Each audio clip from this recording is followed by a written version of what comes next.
3 घंटा पढ़ना है बस। तो जब तुमने 3 घंटे का गोल बनाया और पढ़ गए 7 घंटा, कितना मजा आया उस दिन। जब तुम, अगर यहां कुछ लोग बाहर के होंगे तो जब तुम अपने घर जाते होगे छुट्टी में तो ये किताब लेके जाता होगा, घर चल रहे हैं और टाइम वेस्ट नहीं करेंगे, पढ़ेंगे बैठ के।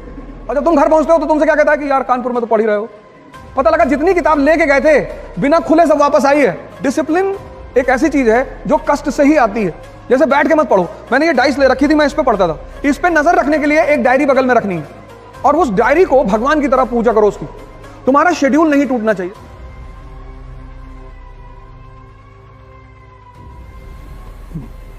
जय हिंद फ्रेंड्स। ऐसी चीज है जो कष्ट से ही आती है। जैसे बैठ के मत पढ़ो, मैंने ये डाइस ले रखी थी, मैं इस पे पढ़ता था। कम से कम 3 से 4 घंटे, 12 घंटे मत करना वरना स्पाइनल प्रॉब्लम हो जाएगी। कुछ लोग क्या करते हैं ना, अत्त मचाना शुरू कर देते हैं। बाबा रामदेव ने जब शुरू में बताना शुरू किया कि कपाल भाती करने से चेहरे पे चमक आती, एक भाई साहब ने 1.25 घंटा कर लिया, किडनी पलट गई, वो 2 महीने आईसीयू में रहे। किसी भी काम की शुरुआत धीरे धीरे करो। डिसिप्लिन कष्ट से आएगा। अपने आप को कष्ट दो और अपने ऊपर नजर रखो। एक शेड्यूल बनाओ और शेड्यूल छोटा बनाओ। सुबह उठो, सोचो आज मुझे 3 घंटा पढ़ना है, बस 1 मिनट। अब 3 घंटे का शेड्यूल बनाओगे तो तुम्हारा मन बगावत करेगा, कहेगा नहीं नहीं 3 घंटे का नहीं, 10 घंटा।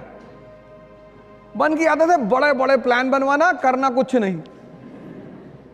तुम अगर उसके नेचर को देखो, वो प्लान बनाने में कंजूसी कभी नहीं करता।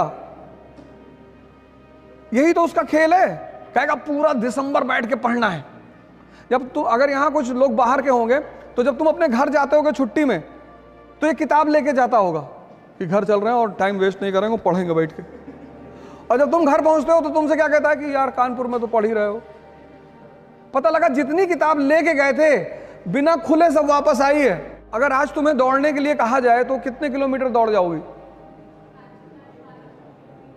1। लेकिन क्या तुम्हारी क्षमता सिर्फ 1 किलोमीटर दौड़ने की है? नहीं, नहीं ना। अगर आज मैं तुमसे दौड़ने के लिए कहूं तो तुम सिर्फ 1 किलोमीटर दौड़ पाओगी, ऐसा तुम कह रही हो। लेकिन तुम्हारी क्षमता 50 किलोमीटर तक दौड़ने की है मिनिमम।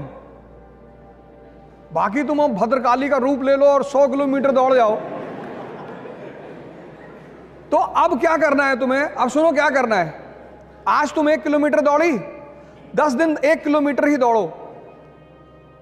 11वें दिन तुम उसे 2 कर दो। स्टेमिना डेवलप हुआ। ऐसे जीवन में भी करना है। छोटे छोटे वो बनाओ गोल। कहो 3 घंटा पढ़ेंगे, तो जब तुमने 3 घंटे का गोल बनाया और पढ़ गए 7 घंटा, कितना मजा आया उस दिन। जब भी तुम अपने टारगेट से बढ़कर काम करते हो, उत्साह बढ़ता है। और जब भी तुम अपने टारगेट से कम काम करते हो, उत्साह घटता है। तो जब तुम 10 घंटे का टारगेट बना के सिर्फ 3 घंटे पढ़ते हो और ये प्रक्रिया 2 महीने चलती है, तो तुम डिप्रेशन के शिकार धीरे धीरे होने लगते हो।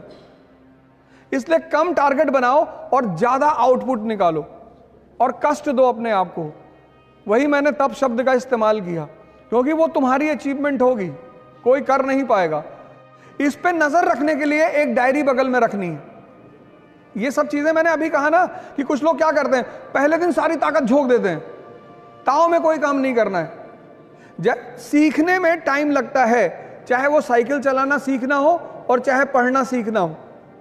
उस टाइम तुम्हें देना ही पड़ेगा। साइकिल चला लेती हो? पहले दिन चलाने लगी थी? नहीं। जब तुम सीख जाओगी, अब तुम सीख गई तो हाथ छोड़ के भी साइकिल चला रही हो।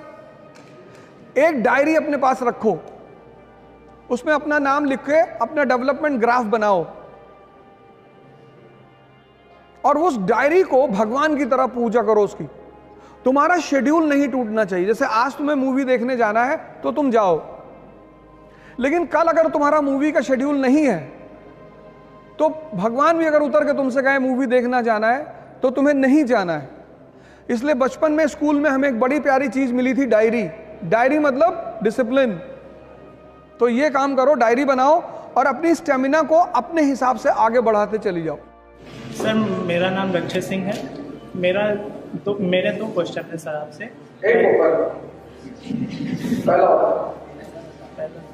तो सर जैसे कि कोई नया बच्चा है आईएएस की तैयारी करना चाहता है, नहीं स्टूडेंट है, तो आईएएस तैयारी करना चाहता है, तो उसके पास मेजर प्रॉब्लम ये रहती है कि जैसे उसे ऑप्शनल चूज करना है, तो उसमें जैसे उसे हिस्ट्री पढ़ने में ज़्यादा मज़ा आ रही है और वो हिंदी उठाता है तो उसमें भी कई कवि या फिर लेखक ऐसे मिल जाते हैं कि जिनके विचार उसे काफ़ी ज़्यादा प्रभावित करते हैं, और उसके बाद दर्शन उठाता है तो उसमें भी वो प्रभावित हो जाता है उनसे। तो ये कैसे पता करें कि उसकी वास्तविक स्ट्रेंथ किस सब्जेक्ट में है? नहीं देखो, जो आदमी सबसे प्रभावित हो रहा है, हमारी श्रीमती जी ने हमसे कहा कि यार एक बात बताओ, तुम में और मैं में बेसिक डिफरेंस क्या है? मैंने कहा तुम्हारी क्षमता ज्यादा है लेकिन तुम्हारे काम करने का तरीका गलत है। बोली कैसे? मैंने कहा यार इतना टाइम लगा दो किसी चीज में, तुम कपड़ा खरीदने गई, अब कपड़े को पकड़ के ऐसे देख रही, कॉटन पैदा करती हो? नहीं नहीं नहीं। जब हम पहली बार गाड़ी खरीदने का प्लान बनाए तो हमने कहा वैगनार खरीद लो, बढ़िया गाड़ी है। तो उनसे किसी उनकी दोस्त ने कह दिया कि यार वैगनार, मारुति मिडिल क्लास। 6 महीने तक कार ही नहीं आई घर में, कभी मारुति, कभी सेंट्रो, कभी ये कभी वो। फिर एक दिन मैंने उनसे कहा आओ चलो आओ, फिर ले गए महिंद्रा के शोरूम में।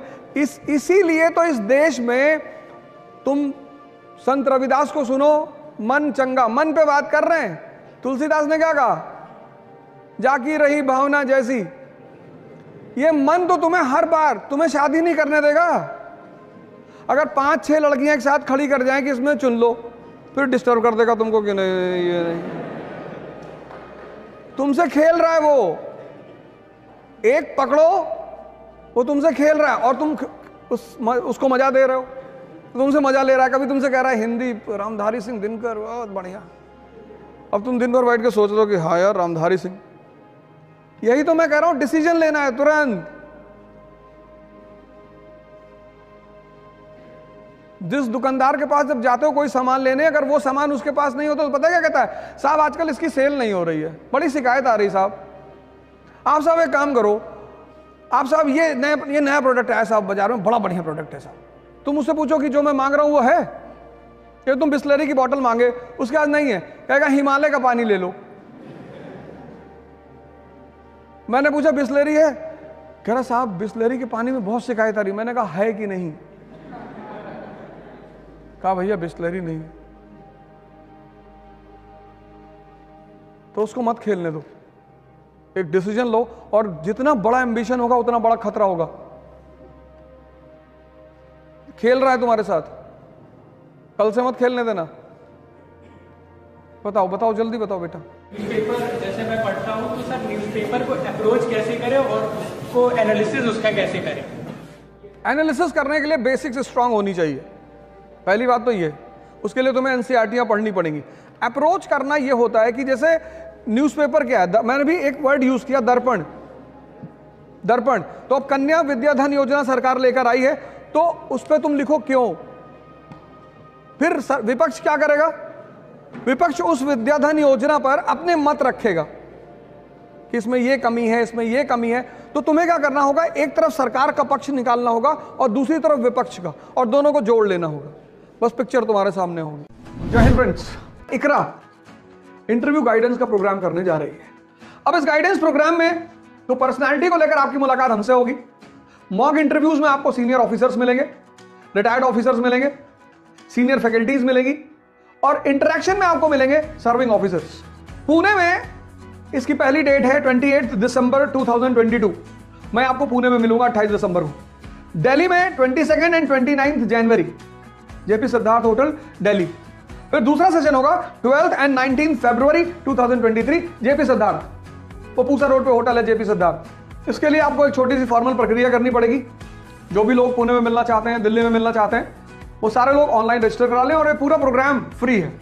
लेकिन आपको प्रोग्राम में आने से पहले रजिस्ट्रेशन कराना पड़ेगा इकरा की ऑफिशियल वेबसाइट पे। एक बार फिर से आपको congratulations, best of luck, thank you, जय हिंद।